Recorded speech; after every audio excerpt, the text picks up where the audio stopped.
Alright, YouTube, what's up? I got this Redcat Blackout XTE Pro.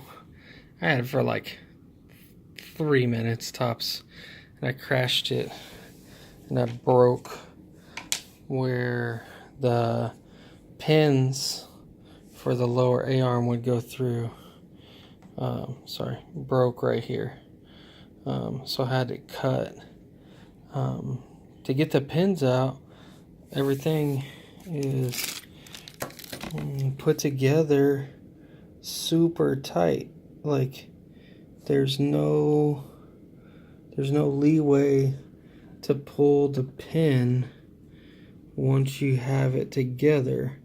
So if your lower control arm breaks, or you break your chassis in any way, you're gonna have to replace the chassis if you have to remove these pins, because I had to cut away the pin lobe to be able to pull the pins, and I had to do it on, well, the 3 sides that didn't break, because the side was free.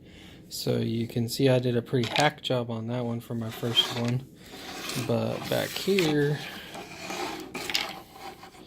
on this one, I did a little better. This came across more, so I cut in and across and removed that corner, and then I cut the face down until I got right to the metal, and then I just worked my way in on 3 sides enough with a Dremel cutoff wheel until I could get a pair of pliers on it and pull it free.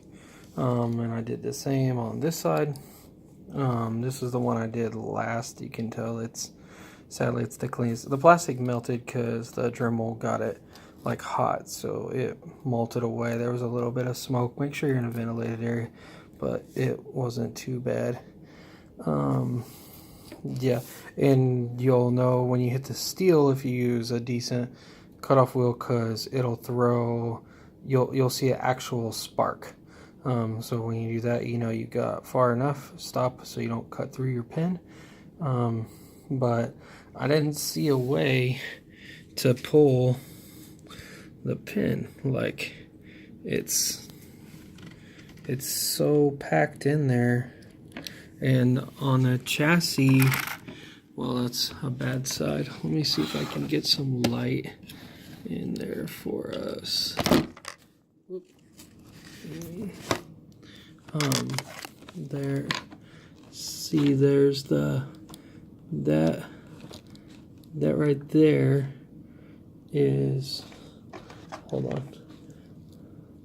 That little nub where my screwdriver tip is touching, that's the back side of where the pin goes, so it doesn't let it pass through.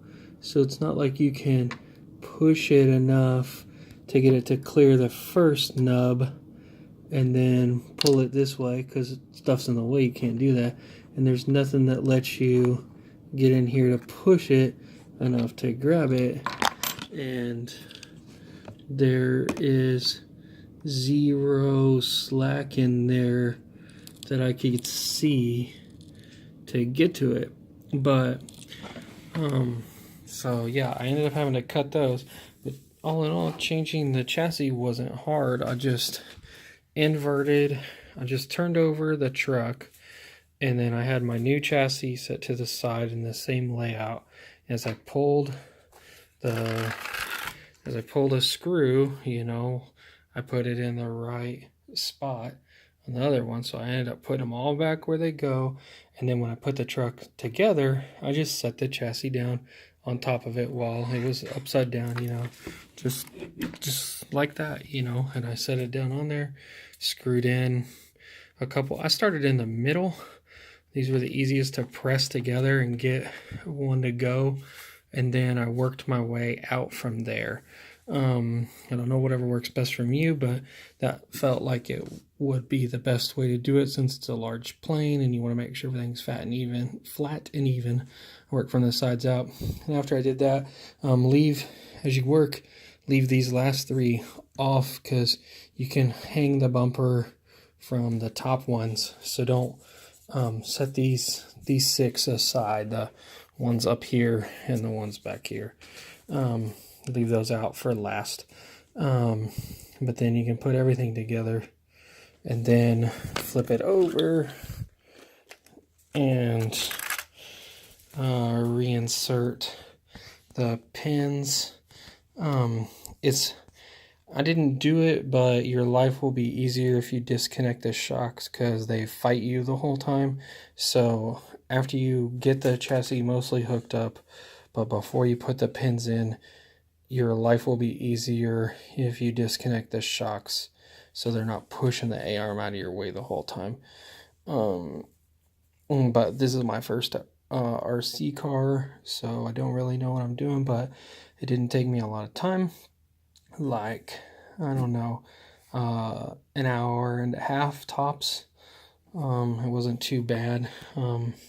But yeah, I took these 2 pins off, and with those 3 that I was telling you about on the bottom, that lets you remove the bumper. So when I was ready to put the bumper back on, I just put them back in, and that held the bumper on, and then I flipped it back over and put those on afterwards. But yeah, just make sure your axles don't come loose on you when the wheels are loose, and make sure they're screwed in right. You can tell whether they're working or not, because yeah, you'll see both wheels turn opposed when you lift it. I can't really do it because I don't have 3 hands, but you know how diffs work. But yeah, so next project is gonna be this. I bought a 64 tooth steel spur gear and a 17 tooth pinion, and I'm gonna get in here and swap them out, because this 55 is plastic and I'm new at this, and this car was way too fast for me, and that's why I broke it. So I'm gonna put the slower gear in it, and then I bought this ECU programmer. It's a Hobby Wing program card. I got it on Amazon. It wasn't very much. This is the box for it that it came in. It works on like 4 different types of speed controllers, or 5 or something, and boats. So you got to figure out which table applies to your controller and then program it. And that's what I'm about to do. Figure that out, program this guy, slow it down. Out of the box, it doesn't have any drag brake. So that's really where my issue was. I got it going really fast, and I thought that I was going up a slope, but I ended up not being where I thought I was, and I smashed the curb dead on. And yeah, the bumper was very stiff and delivered the blow down here. Basically, the point there pretty much took the shot, and that channeled all the power back into there, and it ripped the pin out on this side. Broke it free of the first, oops, sorry, can't see what I'm pointing at. It broke it free of the first lobe. It stayed in the lower A-arm, and it ripped out completely the second bit, and it stayed in the A-arm in the back, obviously, and then it was able to pivot forward from there and get free of the rear sleeve. So yeah, that kind of sucked. I only had it for 2 minutes and wrecked it, but that's life. But like I said, the chassis was like $19 on Amazon. It came prime. I put it on. Redcat told me to submit a warranty claim when I asked him if there was an aluminum one of these, so I might get a reimbursement on this, or at least another chassis for the next time I break it. But I had to order a parts kit, to be able to take stuff apart. So my cost was a little higher, but I bet you have RC. So you'll be good. That's been 10 minutes. Sorry it was so long. Hope it was informative. Thanks, guys.